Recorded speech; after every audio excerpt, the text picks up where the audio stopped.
Hey everybody, Dr. Dave Marquis here, and I had a message that I wanted to share with you about body mass index, the off-use label of drugs to modify your body mass index, and then I wanted to leave you with 9 things that you can be aware of and address to optimize your own body mass index.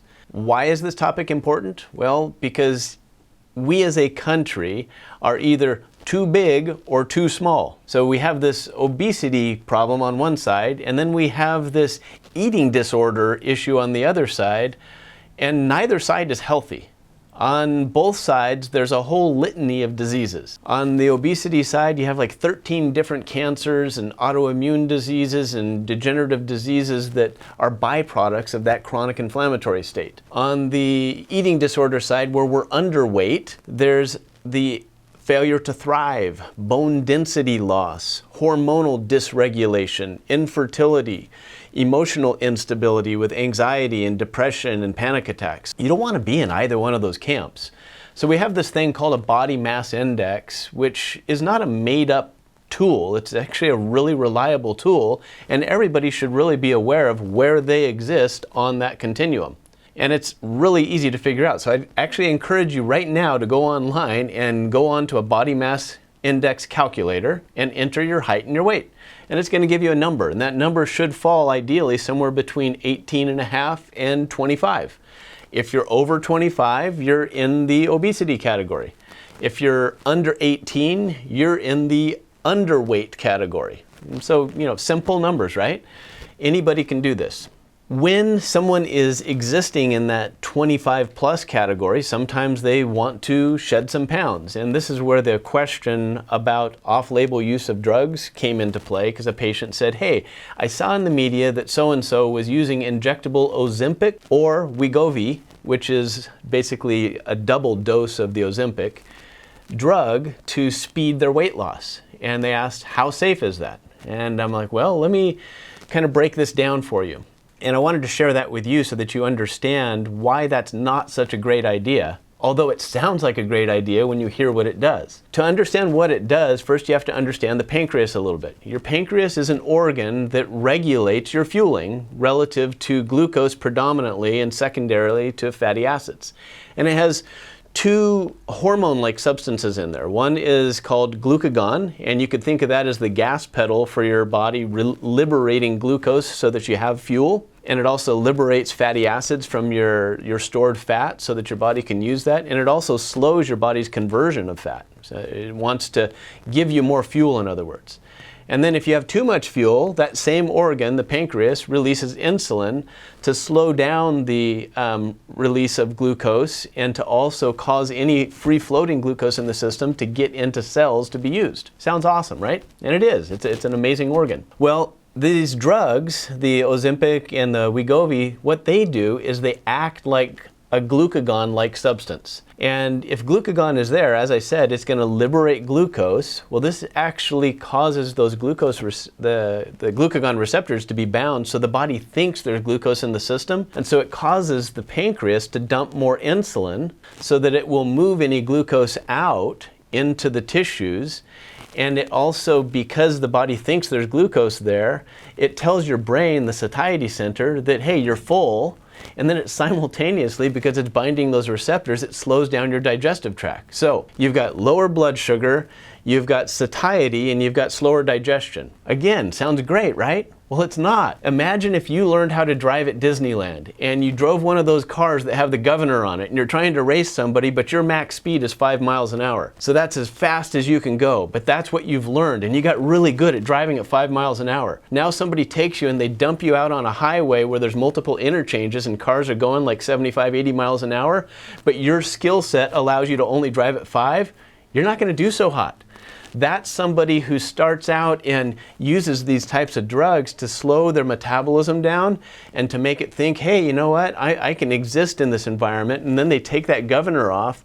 All of a sudden you're going to pack more weight on. And that's what the studies show. It shows that within 2 to 4 months, most of the weight that you've lost is back and some. I'm not an advocate for using these drugs in an off-label sense to lose weight. And that's not really what they were designed for. That's why it's called off-label. They are there to help diabetics who have kind of lost control of those systems. And so that's a whole separate topic. But for weight loss, I wouldn't go there. So where would I go? I would focus on these 9 things. So I'm actually going to list them for you so that you understand. And remember, first, I want you to know what your body mass index is so that you know where you're at.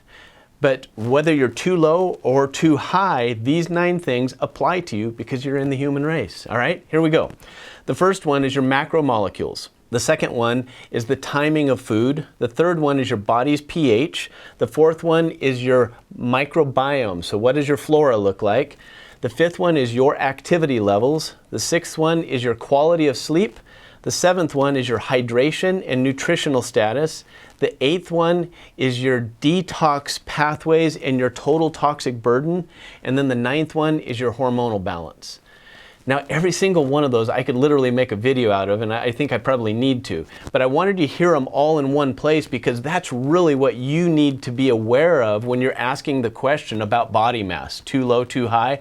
Those are your tools. Those are the things that you need to investigate and make sure you've checked off each one of those to optimize them, and know that as you do that and you get through them, your body is going to have a much greater potential to optimize its self so that you can live to be the ultimate you that you want to be. Just a little bit about each of those. I can't go into detail on them, but just to give them a better face. Macromolecules. You got your fats, your proteins, and your carbohydrates. Here in the US, we've gone heavy onto the carbohydrates, and that has caused us to have too high of glucose, and that leads right back into this original conversation. Too high of glucose at all hours, which leads me into number 2, which was timing of food. When people consume too many carbohydrates in their evening meal or Scooby snack at night, you can guarantee your insulin's going to spike mid-sleep cycle, and it's going to disrupt that whole process, and it creates a situation where you've got more fuel than you're capable of burning, and the body is naturally going to store that. Your pH. Too many of us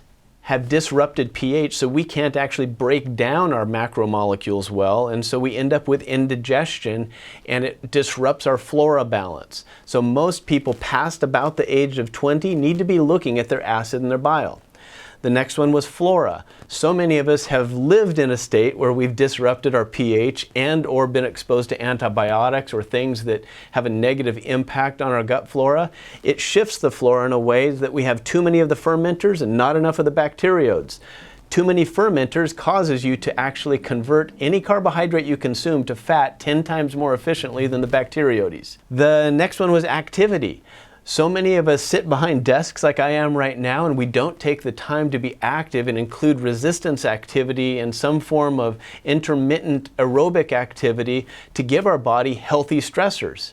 That needs to be programmed into our day so that we give our body the opportunity to release nerve growth hormone and growth factors and growth hormones so that our body actually wants to convert fat to lean and improve our lean muscle mass.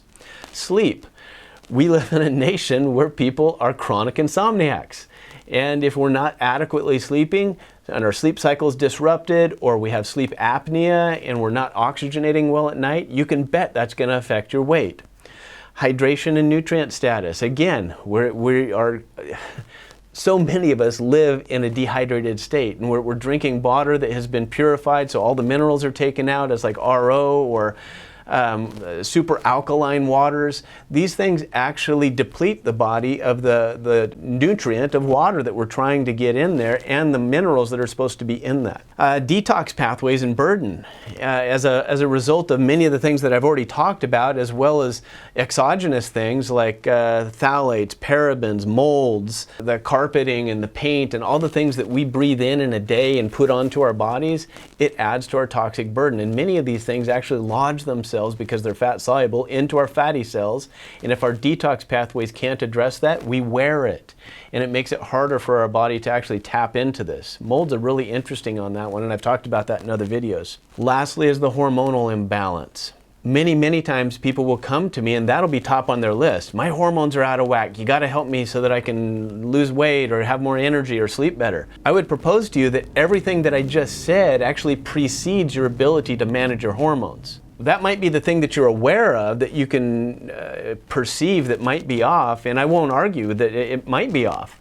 but your ability to self-regulate that is really predicated on your ability to deal with these other 8 things that I just mentioned. Not to minimize hormones, but just putting them off on the side so that you don't put the cart before the horse. When you're evaluating those, you have to take into consideration everything else that I just mentioned because of the direct impact all of that has on your hormonal balance. I hope that all of that is useful to you, and I don't expect any one of you to be able to deal with all of that on your own. I would strongly encourage you to find a functional medicine practitioner that understands these things to walk you through that, because it's a nightmare to try and juggle all of these things on your own. But with a knowledgeable functional medicine practitioner, you should be able to go line by line and put your life back together so that you can live to be the optimal you. I hope that was helpful information, and I encourage you to investigate each and every one of these things. And feel free to go onto my website, DrDave'sHeadSpace.com or pathwaystohealth.net, and learn more about these things. I have a lot of other videos that address many of these topics, and I will break these down individually so that you can go into each of those topics. But it is a comprehensive conversation, and it needs to be looked at as such. I wish you all to be well. Have a great day.